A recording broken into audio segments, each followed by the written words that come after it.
Assalamualaikum warahmatullahi wabarakatuh. Yang terhormat, Bapak Ihsanuddin Magister Sains selaku dosen pengampu mata kuliah Analisis Kompleks Pendidikan Matematika FKIP Untirta. Di kesempatan kali ini, mohon izinkan kami untuk membuat video pembelajaran mengenai bilangan kompleks, fungsi kompleks, limit, dan juga kekontinuan. Namun, sebelum masuk materi, mohon izin untuk memperkenalkan diri kami. Yang pertama ada Claudia Salsabila, Juwita Kirana Wulandari, Siti Hamdiah, Nia Agustin, Nafitri Yani Istriyah, serta Miftahul Fauzan. Baik teman-teman, di sini kita langsung masuk ke materi pertama yaitu bilangan kompleks. Secara matematika kita telah mengenal yang namanya bilangan bulat, rasional, dan juga irasional yang terkategorikan sebagai bilangan real. Seiring berkembangnya waktu kita mengenal akar dari -1 yang kita kenal dengan bilangan imajiner. Tapi apakah ada yang lebih besar dari bilangan real dan imajiner? Jawabannya ada, yaitu bilangan kompleks. Kita masuk ke definisinya. Bilangan kompleks Z adalah pasangan berurut dari X, Y dengan X dan Y-nya adalah bilangan real. Sehingga dapat kita tulis Z sama dengan X, Y sama dengan X plus Y. Di mana I-nya adalah satuan imajiner dan I sama dengan akar -1 yaitu pasangan berurut dari 0,1. X disebut sebagai bilangan real Z dan Y disebut sebagai bilangan imajiner Z. Contohnya, ada Z sama dengan 5 min 2I. X-nya atau bilangan real Z-nya sama dengan 5, imajiner Z-nya sama dengan min 2. Nah, di sini Z sama dengan min I juga, bilangan real Z-nya adalah 0, bilangan imajiner Z-nya sama dengan min 1. Ada yang namanya pola pangkat I. Ketika I-nya sama dengan akar min 1, maka I kuadrat sama dengan min 1, I pangkat 3 sama dengan min I pangkat 4 sama dengan 1. Di sini juga ada operasi dari bilangan kompleks. Ada penjumlahan, pengurangan, perkalian, dan juga pembagian. Next, kita masuk ke sifat aljabar terhadap bilangan kompleks. Ada komutatif, asosiatif, distributif, identitas, invers penjumlahan, dan unsur kesatuan perkalian. Next, ada konjugat kompleks. Konjugat kompleks atau Z bergaris ini adalah perubahan tanda pada imajinernya.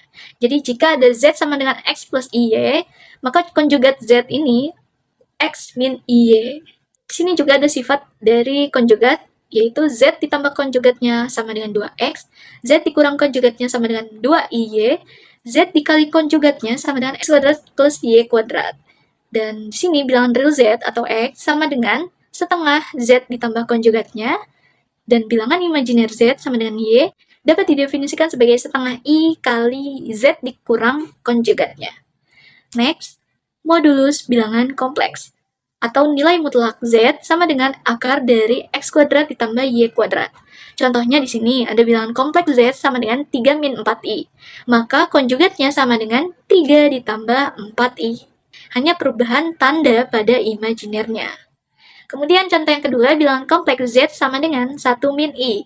Maka modulusnya adalah ketika X-nya sama dengan 1 dan Y-nya adalah min 1, maka nilai modulusnya adalah akar 2. Di sini ada sifat lain dari konjugatnya, yaitu ada penjumlahan, pengurangan, perkalian, dan pembagian. Kita next aja. Baik, selanjutnya kita masuk ke bentuk-bentuk bilangan kompleks. Bentuk yang pertama adalah Z sama dengan X plus IY, ini dalam koordinat biasa. Kemudian Z sama dengan R cis theta dalam koordinat kutub, dan dalam bentuk eksponen Z sama dengan R kali E I theta, di mana konjugatnya adalah R kali E pangkat min I theta, di mana T-nya adalah argumen Z sama dengan arcutan Y per X dengan theta kurang dari V dan lebih dari min V. Next, ada pangkat bilangan kompleks dalam koordinat kutub, yaitu Z pangkat N sama dengan R pangkat N cos N theta ditambah I sin N theta. Untuk N-nya adalah bilangan asli. Khusus R sama dengan 1 disebut dalil de Moivre, yaitu cos N theta ditambah I sin N theta. N-nya adalah bilangan asli. Kemudian kita lanjut ke bagian akar dari bilangan kompleks. W sama dengan akar pangkat dari bilangan kompleks Z, maka jika Z-nya sama dengan R cis theta, maka W-nya sama dengan Z pangkat 1/N. Ini sama kayak akar Z ya. Kemudian, definisi W lagi sama dengan R besar cos V ditambah I sin V, di mana R-nya adalah akar pangkat N dari R, dan V-nya adalah theta ditambah 2kV per N. Tinggal disubstitusikan saja, kemudian kita masuk ke contoh soalnya. Yang pertama, contoh 1, nyatakan bilangan kompleks Z sama dengan 1 ditambah I dalam bentuk polar. Langkah pertamanya, kita cari dulu nilai R-nya dengan rumus akar X kuadrat ditambah Y kuadrat sama dengan akar 2. Nah, kita mencari arcetan dari tetanya ya. Tan theta atau Y per X sama dengan 1 diperoleh ya, sehingga tetanya adalah 45 derajat. sama dengan 1/4V. Jadi, Z sama dengan akar 2 cos per 4V ditambah I sin 1/4V. Kita lanjut ke contoh 2, yaitu tentukan nilai-nilai akar dari W sama dengan akar pangkat 3 dari min 1. Kita pangkatkan 3 kedua ruas, yaitu diperoleh W pangkat 3 sama dengan min 1. Dan oleh karena W pangkat N sama dengan Z, maka Z-nya sama dengan min 1. Pasangan berurut yang memenuhinya adalah min 1,0. Sehingga kita dapat nilai R-nya adalah 1. Kemudian kita mencari nilai θ-nya, yaitu arcetan dari Y per X. Y-nya 0, X-nya min 1, sama dengan V. Kemudian Z sama dengan 1 cos V per I sin V. Kita simpan dulu. Kemudian W sama dengan R besar, cos V ditambah I sin V. Oke. Ketika dipangkatkan 3, maka diperoleh R pangkat 3, R besar ya, dikali cos 3V ditambah I sin 3V. Next, oleh karena W pangkat 3 sama dengan Z, maka R pangkat 3 sama dengan 1 dan R-nya sama dengan 1. Nilai V-nya diperoleh V plus 2kV per 3. Oke, sampai sini kita tinggal substitusikan nilai dari V-nya. Dan kita cari dari nilai W1, W2, W3 dengan mensubstitusikan nilai K yaitu 0, 1, dan 2 dengan N-nya adalah 3. Setelah itu, diperolehlah nilai W1, W2, dan W3 yaitu setengah ditambah setengah akar 3, kemudian W2-nya adalah min 1, dan W3-nya adalah setengah dikurang setengah akar 3. Materi selanjutnya akan disampaikan oleh rekan saya. Nah, selanjutnya kita masuk ke fungsi kompleks, di mana terdapat definisi misalkan D himpunan titik pada bidang Z. Fungsi kompleks F adalah suatu aturan yang memasangkan setiap titik Z anggota D dengan satu dan hanya satu titik W pada bidang W, yaitu Z, W. Bisa ditulis fungsinya menjadi W sama dengan FZ, di mana himpunan D disebut dengan daerah asal atau domain dari F, bisa ditulis dengan DF, dan FZ disebut nilai dari F atau peta dari Z oleh F. Selanjutnya range atau daerah hasil dari F ditulis dengan RF, yaitu himpunan FZ untuk setiap Z anggota D. Selanjutnya yaitu contohnya W sama dengan Z plus 1 min I, W sama dengan 4 plus 2I, W sama dengan Z kuadrat min 5Z, dan terakhir FZ sama dengan 3 min Z per 2Z plus 1. Di mana contoh A, B, C ini adalah fungsi kompleks dengan domain semua titik pada bidang Z, sedangkan D adalah fungsi kompleks dengan domain semua titik pada bidang Z kecuali Z sama dengan min 1 per 2. Selanjutnya contoh tuliskan FZ sama dengan 2Z kuadrat min I dalam bentuk U dan V. Maka kita bisa jawab, misalkan Z sama dengan X plus Y. Maka fungsi W sama dengan FZ, yaitu FZ sama dengan 2 Z kuadrat min I. Maka Z-nya kita masukkan menjadi X plus Y. Maka 2 X plus Y kuadrat min I. Selanjutnya kita operasikan X plus Y-nya menjadi 2 X kuadrat plus 2 XYI dikurangi Y kuadrat min I. Maka 2 X kuadrat min 2 Y kuadrat ditambah I 4 XY min 1. Jadi, U-nya yaitu 2 X kuadrat min Y kuadrat dan V-nya sama dengan 4 XY min 1. Selanjutnya terdapat pernyataan jika Z sama dengan R cos θ ditambah I sin θ. Tentukan FZ dan Z kuadrat plus I. Maka kita bisa jawab FZ sama dengan Z kuadrat plus I, maka R cos θ ditambah I sin θ kuadrat ditambah I. Selanjutnya R kuadrat cos 2 θ. Cos 2 θ dikurangi sin 2 θ, sin kuadrat θ ditambah 2 I sin θ cos θ ditambah I. Selanjutnya R kuadratnya kita pisahkan menjadi R kuadrat cos kuadrat θ min sin kuadrat θ ditambah R kuadrat I sin 2 θ ditambah I. Maka R kuadrat cos kuadrat θ min sin kuadrat θ ditambah 1 ditambah R kuadrat sin 2 θ I. Jadi U-nya yaitu R kuadrat cos kuadrat θ min sin kuadrat θ, dan V-nya yaitu 1 plus R kuadrat sin 2 θ. Setelah memahami konsep fungsi kompleks, kita juga bisa melihat bagaimana fungsi-fungsi dapat dikombinasikan melalui operasi fungsi komposisi. Nah, diberikan fungsi FZ dengan domain DF dan fungsi GZ dengan domain DG. Maka jika RF arsiran dengan DG tidak sama dengan P, maka fungsi komposisi GOFZ sama dengan GFZ dengan domain DF. Berikut gambar diagramnya. Selanjutnya, jika RG irisan dengan DF tidak sama dengan P, maka ada fungsi komposisi FOG, FZ, sama dengan FGZ dengan domain DG. Terdapat notes tidak berlaku hukum komutatif pada DOF, Z, dan FOG. Langsung masuk ke contoh soalnya, yaitu misalkan FZ sama dengan 3Z min I dan GZ sama dengan Z kuadrat plus Z min 1 plus I. Jika RF arsiran dengan DG tidak sama dengan V, maka DOFZ sama dengan GFZ, maka FZ-nya kita masukin menjadi 3Z min I, maka GZ-nya kita jadikan fungsi menjadi 3Z min I kuadrat ditambah 3Z min I min 1 plus I. Maka kita 3Z min I kita operasikan menjadi 3Z kuadrat min 6Z min 1 ditambah 3Z min I min 1 plus I. Maka hasilnya 9Z kuadrat min 3Z min 2 min 6Z. Selanjutnya, jika RD irisan dengan DF tidak sama dengan V, maka FOGZ dan FGZ menjadi sama dengan LZ kuadrat plus Z min 1 plus I, maka 3Z kuadrat ditambah 3Z min 3 plus 3I min I.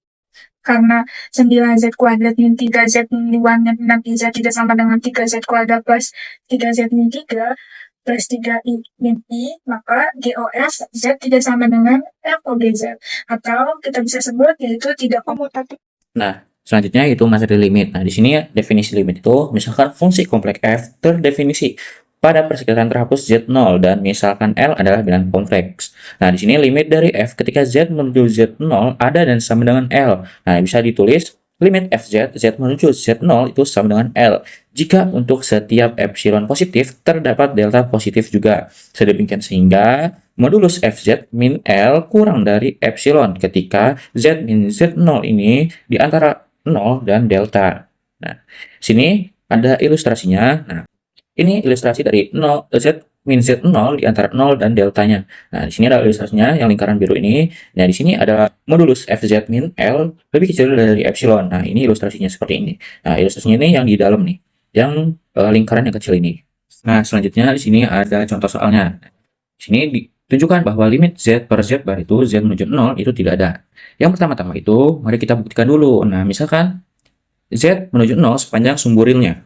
Z itu sama dengan X plus I0, X menuju 0 ini, maka limit Z per Z bar ini kita ubah menjadi X plus I0 per X min I0. Nah, ini kan plus I0 dan min I0 ini habis dibagi menjadi X, limit X per X. Nah, X per X ini itu sama dengan 1.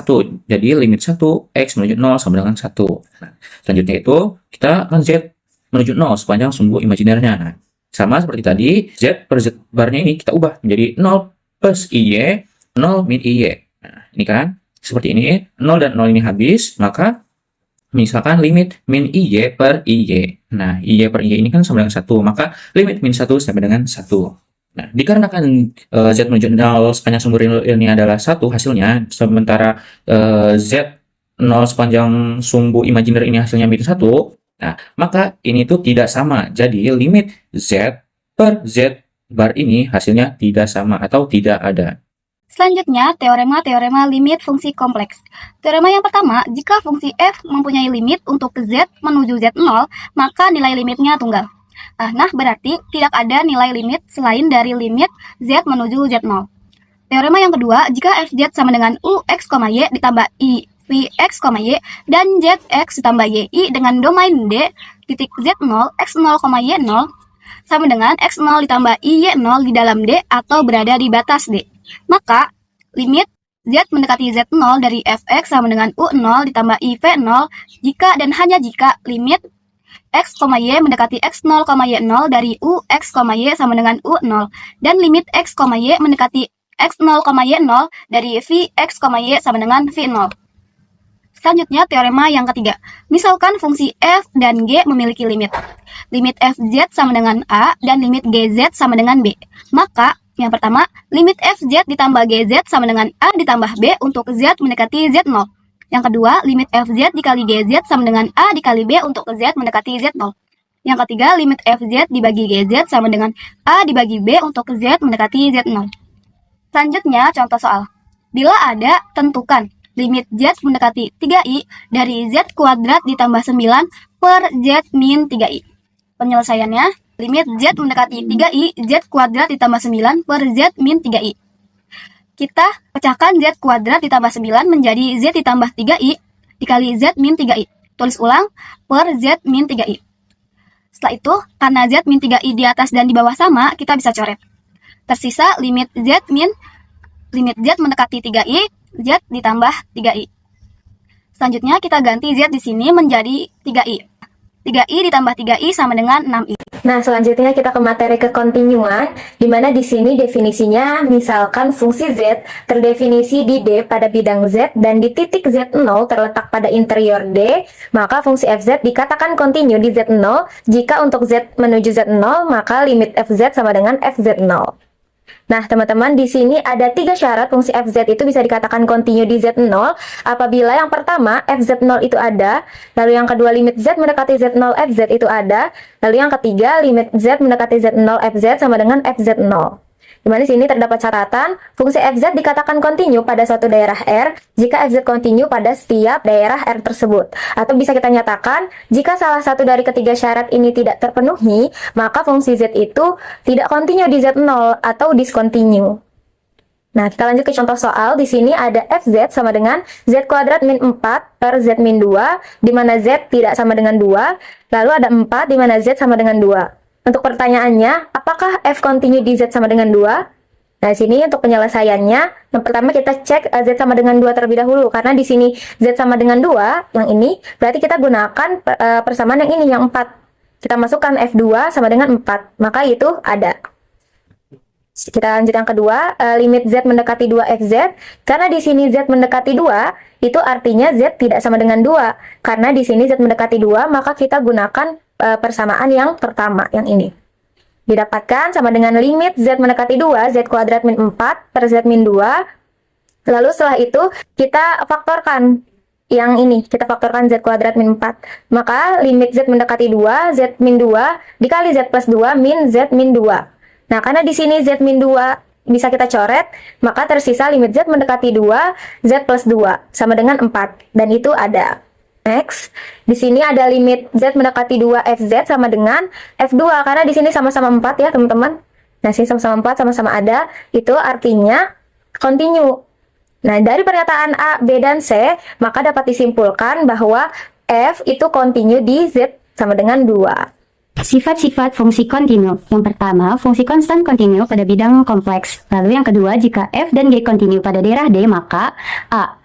F ditambah G kontinu, B. F dikurangi G kontinu, C. F dikali G kontinu, D. F dibagi G kontinu kecuali di Z0 anggota dari D sehingga GZ0 sama dengan 0.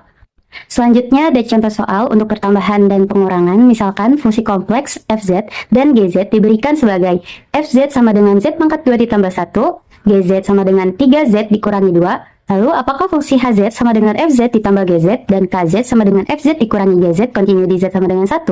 Penyelesaiannya, untuk z sama dengan 1, lalu kita substitusikan z sama dengan 1 ke dalam fungsinya menjadi k1 sama dengan f1 ditambah g1, lalu buka kurung 1 pangkat 2 ditambah 1 tutup kurung ditambah buka kurung 3 dikali 1 dikurangi 2 tutup kurung, lalu menjadi 2 tambah 1 hasilnya menjadi 3.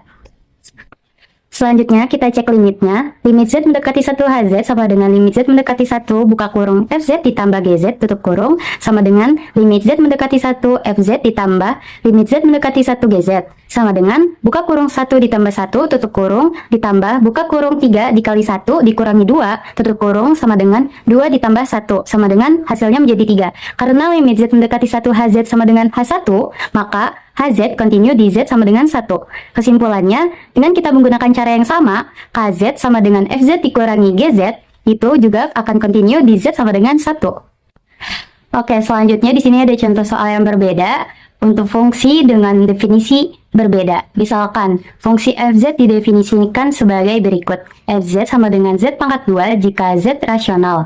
Fz sama dengan z plus 1 jika z irasional. Apakah fz kontinu di z sama dengan 1?